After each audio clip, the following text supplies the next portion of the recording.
Hello! Welcome to 70 Years, 70 Muppets, a Muppet fan podcast presented by ToughPigs.com. This is the podcast where we celebrate the Muppets' 70th anniversary with 70 straight weeks of spotlights on your favorite Muppet characters from the most popular to the most obscure. I am this week's host, Katilyn, and the Muppet of the week is the Muppet Tomato? Now, I know what most of you are thinking. I don't even like tomatoes. That's because of their high percentage of glutamic acid. But I guarantee you'll love what we've got cooking. Because this week, I'm discussing this versatile vegetable with a first-time guest to a Tough Pigs podcast. Guest, please introduce yourself. Hello there. Thank you so much for having me. My name is Eli Lee. I use they, them pronouns, and I am so jazzed to be here, especially with the right at the top shout out to our good friend, the glutamate, the unsung hero of food. Well, thank you for joining me. And I have to assume that you know so much about this tomato. Otherwise, why would you be here? Yes, I think my qualifications speak for themselves. I mean, the tomato and I actually go way back. We went to college together. And we didn't really keep in touch after we graduated, but I'm so excited to see that guy doing so well for himself. So I'm really looking forward to sharing, some memories I have, what it was like knowing him before he really made it. I'm just, and please don't take this to mean that I would never gossip. I don't want this to Oh, become a no. gossip podcast about the tomato, but I'm very excited to discuss him. Just fantastic guy, really down to earth. Well, Tough Pigs is all about the hard-hitting journalism, and we would never stoop so low as to, mine for gossip and seedy information. Not that the tomato would have any seeds. But let's talk a little bit about the tomato. We don't know too much about how it got to the Muppet Show, but why do we think that the tomato was picked for this project, spotlighting the 70 best Muppets for the 70th anniversary? I mean, listen, the tomato, is there a more iconic vegetable than the tomato? The tomato is an icon of the produce section of the supermarket. I think that if you're going to choose a representative for, the fruits and vegetables of the world, the tomato has got to be like top three. And I say this as a person who does not really care for uncooked tomatoes. So that acid, The not your friend, glutamates, the glutamates. It's got mate right in there, though. You'd think they yeah. were your friend. I love glutamates in the form of fish sauce, but for some reason, tomato just does not do it for me. So I'm sorry, tomato. It's not personal. I think you're a great guy. You just don't taste good unless you're in salsa or soup. I think it might be the tomato's presence on camera that really sells it. You can see the passion behind the tomato's eyes, and it's the sultry looks. Yeah, and I mean, he's got star quality written all over him. Like you look at the tomato and you know that that guy is like a rising star in the industry.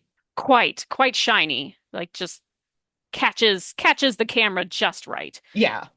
Well, I had you watch some clips in preparation for this podcast. Which ones do you think most embody this wonderful acting ability of the tomato?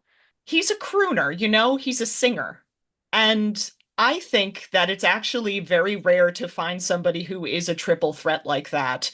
Especially, obviously the old days of the Muppets when it was, a more vaudeville style show, you did have like singer, dancer, actor, that was obviously a very important set of talents to have.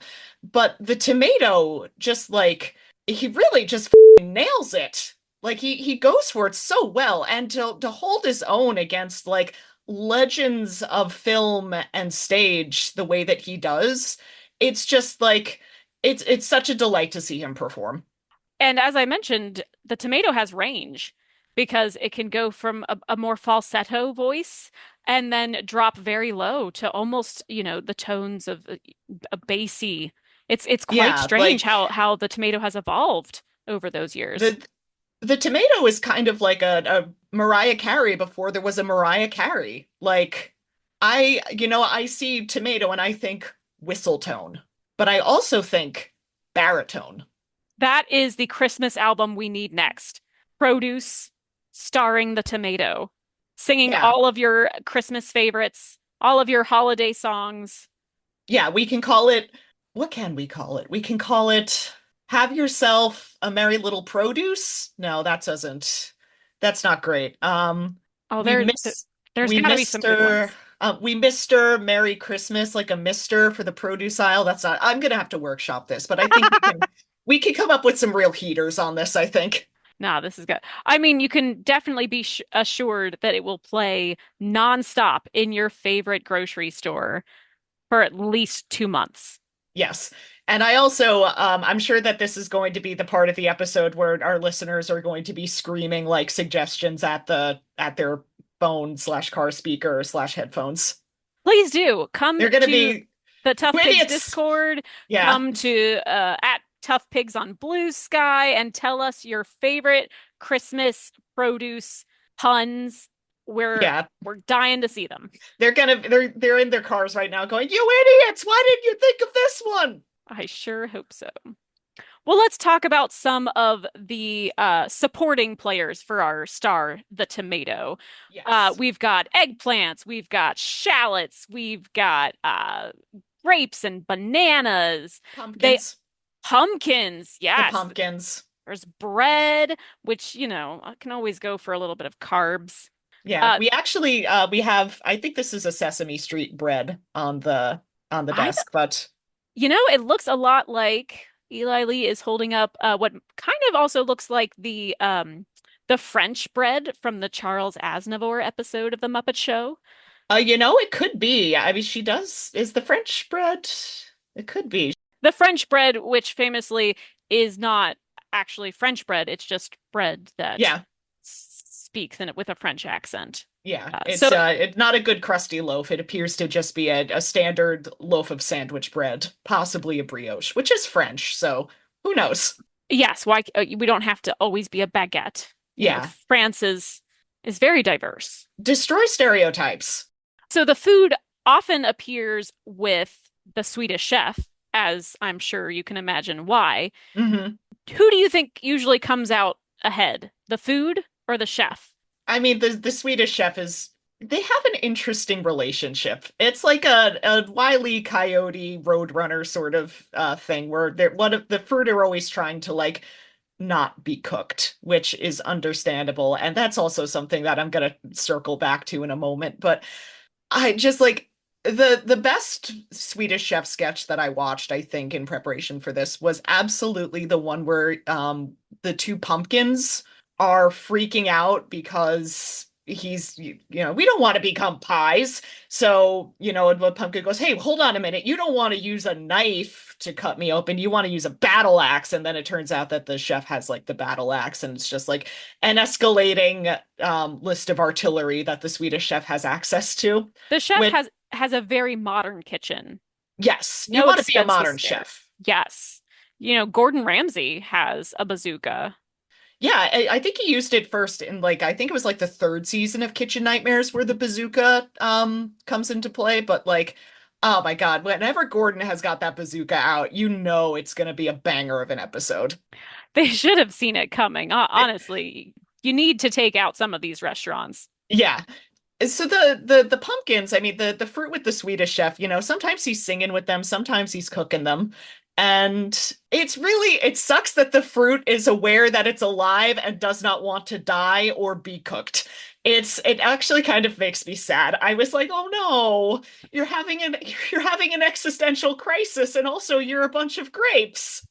Yes, I think if anything, these sketches have told us more about the Swedish chef in terms of what type of sadomasochist he is. Yeah, and I mean, like, vegans really can't catch a break because everybody is always like clowning on vegans in general, and now we've been presented with an alternate reality where you do have to kill a sapient creature in order to have your garden salad. Just think about that the next time. Yeah. So like, and here's the other thing, the Swedish chef is not, I don't think he's very interested in like humanely euthanizing these vegetables before he cooks with them. He appears to just like be carving them up while they're still alive and like functional. So like what do you think like the most ethical way to like euthanize a pumpkin is? Like with lobsters, you can like stick them in like the fridge or freezer and it triggers like a hibernation sort of reflex they have where like they basically go to sleep and then you use this might be a little bit graphic for our readers, I apologize.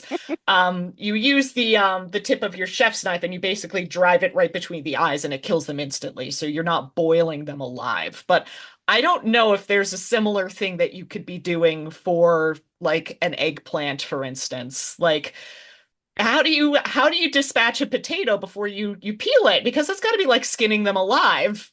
This has gotten really dark. I Uh, know. I've been thinking about this for weeks. I guess we would have to know more about the anatomy of the vegetables so we know what the most appropriate way to. Yeah, to dispatch them as like now I feel like horrible because I was carving pumpkins using a jigsaw the other like a few weeks ago. Like that's gruesome. They watched me do that to their friend. Yeah, they didn't try to reason with you. No, but also like apparently they maintain their intelligence even when they have been cooked because the sketch ends with the pumpkins becoming pies and it's very cute. Like I think it's very charming how like the eyes are like little globs of whipped cream with like I think berries in them for like the pupils. So maybe this is more of an analogy of the cycle of life and rebirth. It's a very Buddhist perspective of Yeah. the world. Maybe We're just maybe now it's seeing yeah. this. Maybe it's like transubstantiation. Like maybe these pumpkins are Christ-like figures. Anything's possible. Yeah. So why do we think a more prominent, a more larger than life vegetable like the 7 foot tall talking carrot wasn't given more of the spotlight in this project? You know, I really wish I had an answer for you on that one. And honestly, I think 7 foot tall talking carrot could have also been the like the headliner for this. I mean, the carrot, also an iconic piece of vegetation. True. Big carrot, that's fun.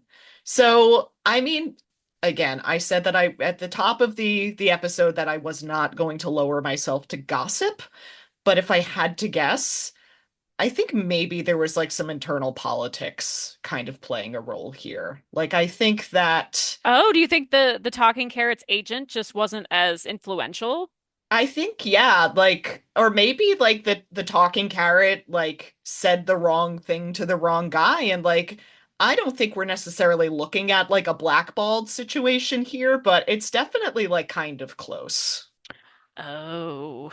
Well, also, like the 7 foot tall carrots Instagram, they're not posting good stuff. Like, it's not a really good sort of outward facing presence to have for your company. And like, I'm not saying that everything that the carrot posted was wrong. I actually agreed with it on like a few of the points it was making about like tax reform, but like, you can't say it like that. Critical support for the carrot. Yeah, you can't say it like that. So, big 7 foot tall carrot, if you were listening to this, man, I know that you've got some people in your corner and that we're all rooting for you over here. We're all working for the same thing, carrot. You gotta know who you're talking to. Yeah. And apparently the tomato is just way more popular on the Instagrams. Yeah, the tomato, again, like I said, tomato, wonderful person, stand-up guy, complete joy to work with. So I understand why he was chosen, but I also I understand why the carrot wasn't. He had quite the fall from grace. Yeah, and there's two those are two equally important things. It's unfortunate that we live in this society where Yeah. your online presence has, it outstrips your talent. Yeah, and like listen, again, the carrot I think probably needs to maybe take it down a notch, especially with like the posts about like the school boards, but at the end of the day, you got to sing the song that's in your heart, and I guess the carrot is comfortable being slightly more political. How can we compare the 7 foot tall talking carrot, which has such range, had such an opportunity to shine, and then we have sketches like Cheesecake with Dr. Teeth and a cheesecake sitting on top of the piano. That cheesecake was not given the same sorts of opportunities to really step out from being Yeah. pigeonholed. Yeah. Also, like on a serious note, I do love the image of like the cheesecake on the piano, like a sexy little like cheesecake model while Oh, Dr. just Teeth is lounging. yeah, while Dr. Teeth is singing. Like I love that visual. I think it's so cute. Yeah, and I don't want to say that all of it is sexism, but I think that we need to kind of like ask ourselves the question, like, did that play a role here?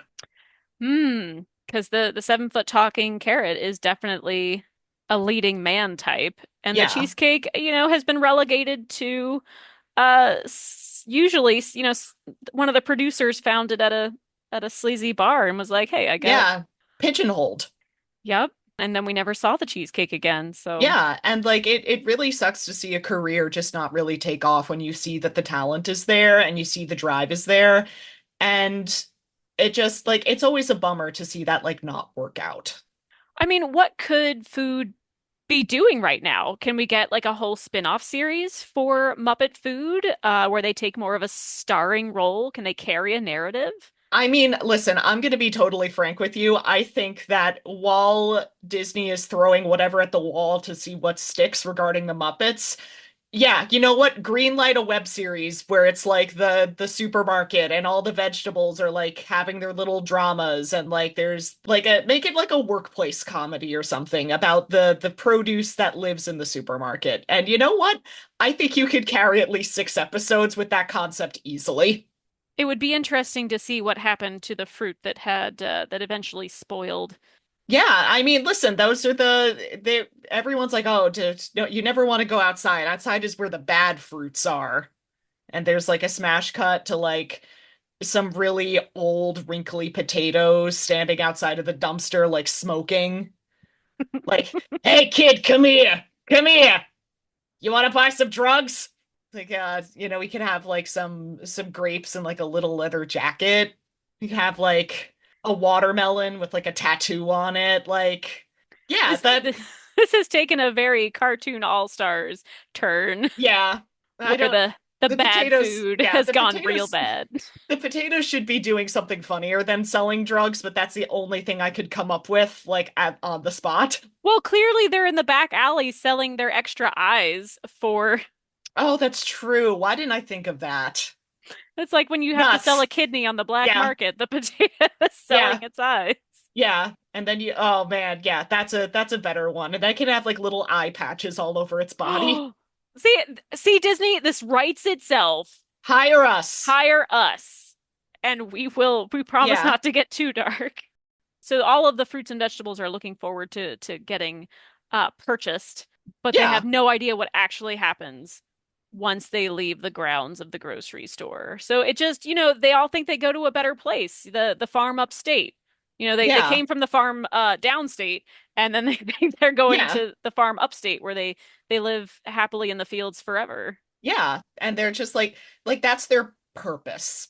When somebody buys you, that's when your life has purpose because they are buying you for some reason. So that's what they want and they're all like there's like some catty gossip between the apples where like there's a really shiny one in the bin and someone's like it's not natural. They wax those apples. She's had work done, is all I'm saying. I mean, if they're looking for an adult style Muppet show, this Yeah. is right there. Like we can explore themes of existentialism, of, the gender binary, Let's whether, go. yeah, this is all topical. I think we've got something with legs here. Yeah, this is, come on, Disney web series. That's all I'm saying, web series. Yeah, you don't even have to put it on Disney Plus. We Yeah, we could stay on the internet where we belong. yeah, that's fine. We're not asking for a Disney Plus slot. We're just asking for like a YouTube playlist. So those are some great ideas of what they could be doing. Did you have any other thoughts on what we did watch? Any other highlights? I love Gladys Knight doing the Heard It on the Grapevine with the the grapes behind her joining in and singing. I think that's very cute. I really I think that my favorite one was the Swedish chef with the pumpkins. Like I think that was my favorite sketch. Come on, man. Trying It to was pull. definitely a blend of the old school and the new school because Yeah. it had the Swedish chef attempting to make food, things escalating quickly, Yeah. and the food turning out okay. Yeah. The Elton John gag, I thought that that was really funny. Or like my salad's a really big fan of me, and like the little fruits are like on the desk, like we love you, Yeah, it seems as if the food is usually used to make jokes literal. You know, Elton. Yes. the appealing banana, Yeah. the cheese jokes on the Andy Williams episode. Oh my God, those are so good. Gouda Gouda. I don't want to speak ill of very talented puppeteers and a movie that I think is absolutely fantastic, but the grapes in the Muppet Christmas Carol look really weird to me. Are they not the same grapes from the Gladys Knight episode? I don't think they are. Their faces are like, I think it's because it's just, I don't know, something about their faces or like the way it's framed, where like their faces are just made of shapes. And that makes sense, obviously, because it's grapes and like one, we've got one grape each for the eyes and then, the mouth. But something about it and like them being on the platter, I was like, oh, oh, I don't like how shaped your face is. Well, it's interesting because a lot of the fruits and vegetables, their puppet mechanism or the where they open their mouth, it basically bisects them. And it Yes. just looks as if you're chopping them in half, which I guess saves the chef a little bit of time. Yeah, they look like the Canadians from South Park. Yeah, Exactly. yeah, Yeah, they're their just, their heads are opening to like a 90-degree angle. yes, when it looks like their head could just fall off at any moment. Yeah, exactly. The fruits and vegetables were kind of one note characters. And even to the point where they sang one song three times, yes, we have no bananas. Yeah. It's their signature tune for a while. It's the hallmark of the singing fruits and vegetables is we have no bananas. You gotta have your standard. It's the rainbow connection of the Muppet vegetables. Yeah, I think I might understand why it didn't necessarily take off the way Rainbow Connection did. And inevitably there will be a Christmas version of it with lots of jingle bells on Yeah. that food Christmas album. Yes, we have no candy canes. Still hunting for that album name though. Have yourself a merry little crisper. I mean, we could take the unconventional approach and have like a couple of like puppet chestnuts release like a comedy album where they're talking about the rest of the Muppets in a really unfavorable way, and we could call it Chestnuts Roasting. Mm. That's, Yes. yeah, Chestnuts roasting is a good one because you could easily have some chestnuts. yeah, those are cute little guys. I think the chestnut is a charismatic vegetable. I think that that would make for a good puppet. Yeah, the chestnuts because you can make the shell Yeah, the puppet part. yeah. What fruits do we think we would like to see? Or like what foods would we like to see as Hmm. Muppets? That is a good question. We've had cheeses and breads and cakes and most fruits and vegetables. So I guess we need to get a little more modern. Like what are we eating these days? Like we need some bowls of pho, we need some ramen. Yeah, like I think a bowl of ramen would be like a really good puppet. Like I think you could use like the noodles to like have it emote almost like eyebrows or like the muscles in the face. So like you can be happy, it could be sad, it could be like looking at something angrily. I think that's good. My mind immediately went to Uncrustables, which I've been eating a lot of recently. But I don't think that the world needs an Uncrustables puppet. It would make a very good puppet and you could spray jelly out of it when That's true. I feel like they've invented new fruits since the Muppet fruits were like came on the scene. Oh, you know what? I didn't have you watch any of the avocado in the Statler and Waldorf Oh. box seats because there wasn't an easy one to Yeah. get off of YouTube. But yeah, there's a whole episode where the avocado is making avocado puns with Statler and Waldorf. And so that would clearly be the millennial favorite. Yeah. Uh, well, you got to have like all of your, oh man, the superfoods trend where you got your acai berries and Yeah, quinoa. quinoa. Yes, also very. Ooh, how would you puppeteer quinoa? It's so I feel like it would need to be sort of similar to like I just Googled quinoa and it is classified as a pseudo cereal, which is I did not realize that's a thing that you could be, but I suppose so. So it would have to be like a bowl of like quinoa. And maybe its thing is that it's trying to like find some toppings to go on it. It's trying to like make friends with like the tomatoes and like the cucumbers and be like, hey, you want to get together? We could be great. And everybody's like, no, thank you, quinoa. Oh, oh no. Are you ready for this? Yeah. Hold on to your bananas. Okay. Peas on Earth. And it It was right was in front right of us the whole the time. whole time. That guy yelling at his radio in the car at us is absolutely right to do so. I cannot believe that we didn't get peas on Earth. Listen, listener, it has been a long day. Yeah. We have to discuss Muppet tomatoes. We had to make Muppet Tomatoes sound interesting and compelling for this. See if your brain doesn't turn to mashed potatoes. Yeah, Well, now that we have achieved perfection, we've done it. We've come back to the beginning and we've tied a bow on the whole thing. the last question that I have for you is that if you could throw any fruit or vegetable at a bad performance that wasn't a tomato, what would you throw? Watermelon. Get Oh, off, get off the stage. I'm not kidding around. melons will break. Whose is yet to be determined. Yes. We call that doing a reverse Gallagher. Perfect. Well, thank you for joining me today, Eli Lee. Is there anything you want to hype, or is there a place you want people to look for you, or would you like to just remain unfound? Uh, I mean, Katie Lynn, thank you so much for having me on. It was absolute delight to come on here and do this. And if anybody wants, questions, comments, and slander can be directed to me at my Blue Sky page. It is hey, it's hamhawks.bsky.social. So please, if you would like, come check me out there. I do not really talk a lot about Muppet vegetables on there, so be forewarned about that. It is sadly an unexplored topic, but as we've previously established, you can follow the 7 foot tall talking carrot.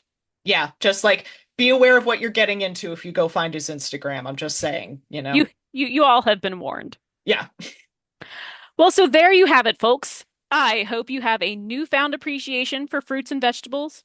And now maybe you'll think twice before chomping into your next cheddar. Good night, everybody. Good night. 70 Years, 70 Muppets is a Muppet fan podcast presented by toughpigs.com. Hosted by a whole myriad of people and edited by them as well. Produced by Jared Fairclough. The Muppet 70 logo used with permission by the Muppet Studio with thanks to Danny Iglesias, Frank Reich Snyder and Lee Slaughter. Don't forget to follow toughpigs.com on all social media platforms. You can support us by heading to patreon.com/toughpigs or buying a t-shirt at tpublic.com/toughpigs.